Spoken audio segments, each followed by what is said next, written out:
Prepárate, porque lo que estás a punto de descubrir en este video puede cambiar profundamente la forma en que ves la historia del cristianismo y de nuestra civilización. Lo que vas a escuchar no suele contarse en los libros escolares, pero es fundamental para quien busca la verdad. Así que aprovecha ahora y sigue el canal. 2. Tesis principal y promesa de revelación.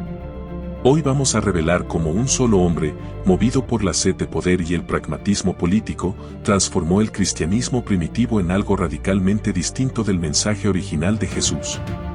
Entenderás cómo el cristianismo de las catacumbas se convirtió en el cristianismo de los palacios, cómo de una fe perseguida surgió una religión al servicio del Estado. Y cómo todo esto aún resuena en nuestras tradiciones actuales, incluso en la fecha en que celebramos la Navidad. 3. Contexto histórico del Imperio Romano. Para iniciar este recorrido debemos retroceder hasta finales del siglo III, cuando el Imperio Romano se encontraba al borde del colapso. Guerras civiles, crisis económicas y divisiones internas amenazaban con destruir lo que alguna vez fue la potencia más formidable del mundo conocido. 4. Surgimiento de Constantino. En este escenario turbulento surge Constantino, hijo de Constancio Cloro y de Helena, una mujer de origen humilde que más tarde sería canonizada como santa. Constantino era un joven ambicioso, astuto y por encima de todo, extremadamente pragmático. 5. La batalla del Puente Milvio y la visión mística. En el año 312, en medio de la lucha por el control absoluto del imperio, Constantino se enfrentó a una de las batallas más decisivas de su vida, la célebre batalla del Puente Milvio. Según los relatos de Eusebio de Cesarea, Constantino habría tenido una visión mística antes del enfrentamiento, vio en el cielo una cruz luminosa acompañada de la frase "con este signo vencerás". Esa misma noche, Cristo se le habría aparecido en sueños, instruyéndolo para que sus soldados portaran aquel símbolo en sus escudos. 6. La victoria y su interpretación política. Al amanecer, Constantino ordenó que las iniciales de Cristo en griego, el crismón, fueran pintadas en los estandartes y en las armaduras de su ejército. El resultado, una victoria aplastante contra su rival Magencio. Constantino interpretó ese triunfo como una señal inequívoca del favor divino, y a partir de ese momento comprendió el poder político que podía extraer del cristianismo, no como una fe puramente espiritual, sino como una herramienta estratégica para la reunificación imperial. 7. El cristianismo antes de Constantino. Hasta ese entonces, el cristianismo era un movimiento marginal, compuesto por pequeños grupos dispersos que seguían enseñanzas centradas en el amor, la humildad y el servicio. Era una fe que rechazaba las glorias del mundo y los juegos del poder. 8. El Edicto de Milán y la alianza con el poder. Pero para Constantino, el cristianismo representaba una oportunidad única, unificar cultural y políticamente un imperio que se resquebrajaba. Así nació la promesa que hizo a los cristianos: libertad religiosa, protección oficial y apoyo estatal. En el año 313, a través del Edicto de Milán, Constantino decretó el fin de las persecuciones y garantizó la libertad de culto para los cristianos. Para los cristianos fue un milagro, para Constantino, simplemente era la primera jugada de un plan mucho más ambicioso. 9. Sincretismo religioso, sol invicto y cristianismo. De manera simultánea, aunque concedía privilegios a la Iglesia, Constantino mantenía su devoción al sol invicto, la deidad pagana de la luz. Sus monedas oficiales lo mostraban a menudo junto al símbolo solar. Esta ambigüedad no era un descuido, era una maniobra calculada: integrar las tradiciones religiosas bajo su autoridad sin provocar rebeliones internas. 10. Transformaciones culturales y festividades. Una de las estrategias más efectivas que utilizó fue mantener las fechas y festividades paganas, redefiniéndolas. El caso más emblemático es el del 25 de diciembre, originalmente dedicado al nacimiento del sol invicto. Constantino rebautizó la fecha como la celebración del nacimiento de Jesús. Así, el antiguo simbolismo solar fue absorbido sin resistencia en una transición casi imperceptible para la mayoría del pueblo. 11. Paganismo absorbido en las figuras cristianas. La transformación no terminó ahí.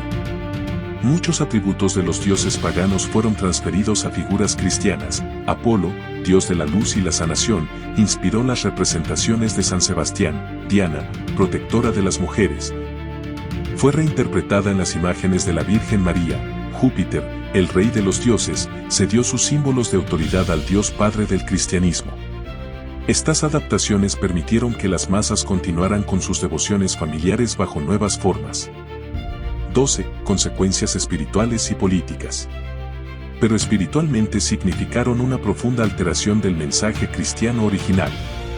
El precio de esta transición fue alto. La esencia del cristianismo primitivo, basada en la humildad, la igualdad y el desapego de los bienes terrenales, comenzó a ser reemplazada por una estructura de poder jerárquico y ceremonial. El movimiento que no buscaba templos ni tronos pasó a construir catedrales y a coronar reyes. 13. Violencia y consolidación del poder. Constantino no tuvo reparo en emplear la violencia para consolidar esta nueva fe imperial. No solo eliminó a enemigos externos, sino que no dudó en ejecutar a miembros de su propia familia cuando lo consideró necesario para mantener el control. Su hijo Crispo y su esposa Fausta murieron en circunstancias trágicas y rodeadas de misterio, pero siempre bajo órdenes directas del emperador. 14. Canonización y moldeamiento del cristianismo. A pesar de todo esto, Constantino fue canonizado por la Iglesia Ortodoxa, un gesto que revela hasta qué punto el cristianismo había sido moldeado para adaptarse a las necesidades del poder político. 15. Reforma legal influenciada por el cristianismo. Un aspecto menos conocido, pero igualmente importante, fue su reforma del derecho romano bajo la influencia del cristianismo. Constantino prohibió el infanticidio, una práctica habitual en el mundo antiguo, castigando con la pena de muerte a quienes abandonaran o mataran a sus recién nacidos. También endureció las leyes sobre el adulterio, especialmente contra las mujeres, imponiendo la ejecución como castigo. Estas leyes, que parecían avances morales, en realidad también reforzaban el control social, fortaleciendo el patriarcado y solidando la autoridad estatal sobre la vida privada.